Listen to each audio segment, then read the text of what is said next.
Rama. It's week 4, day 2 of our Bible narrative reading plan. Today we're in Psalms 9 and 10. Psalms 9 and 10 go together. If they weren't written together originally, then they at least were put together in the Psalter because they're closely related. The beautiful thing about the Psalms is that they give us a biblical vocabulary. They give us a biblical expression to the emotions that we all naturally feel. And so here in Psalms 9 and 10, we see a range of emotions and affections. Here in verse 1 of Psalm 9, it says, I will give thanks to the Lord with my whole heart. I will recount all of your wonderful deeds.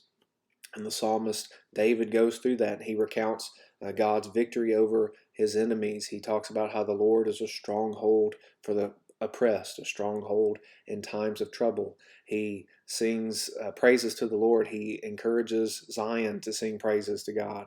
He cries out to God to be gracious to him.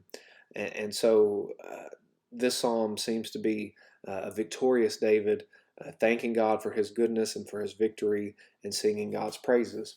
But then we get to the beginning of Psalm 10, and he says, Why, O Lord, do you stand far away? Why do you hide yourself in times of trouble? So at this point, this is a psalm of lament, a psalm of sorrow, and he's crying out to God because God seems so distant. And as you go through the psalm, you see that at least at that point in time for David, it seemed like that his enemies were being victorious. It seems that the wicked are prospering. It says, in arrogance, the wicked hotly pursue the poor. It says, verse 5, the wicked prosper at all times. Verse 6, the wicked says in his heart, I shall not be moved.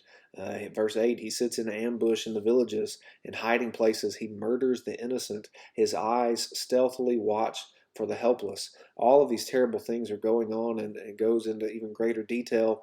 And David says, Why, God? Why do you seem so far away? Why does it seem like the wicked are victorious? And that's an emotion of our heart that we can understand. And sometimes we don't know how to put that into words, but the Psalms help us do that. They give us a biblical vocabulary for the affections, the emotions that we naturally feel. And it's okay to ask God why, as long as we keep with the example of the psalmist and we end in the right place. Because David ends recognizing that even though God seems distant, even though it seems that the wicked are prospering, he ends verses 16 through 18 and he says, The Lord is king forever and ever.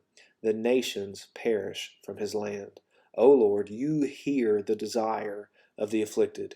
You will strengthen their heart. You will incline your ear to do justice to the fatherless and the oppressed, so that man who is of the earth may strike terror no more.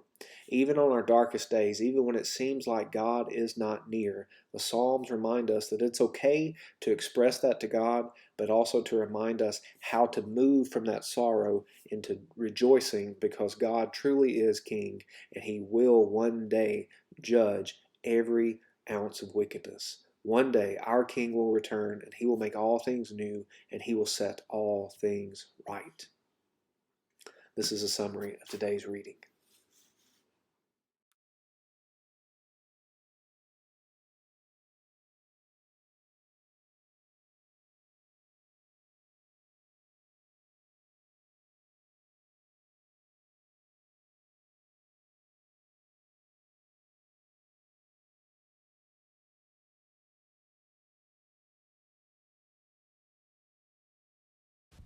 For more information, go to tunemyheart.org.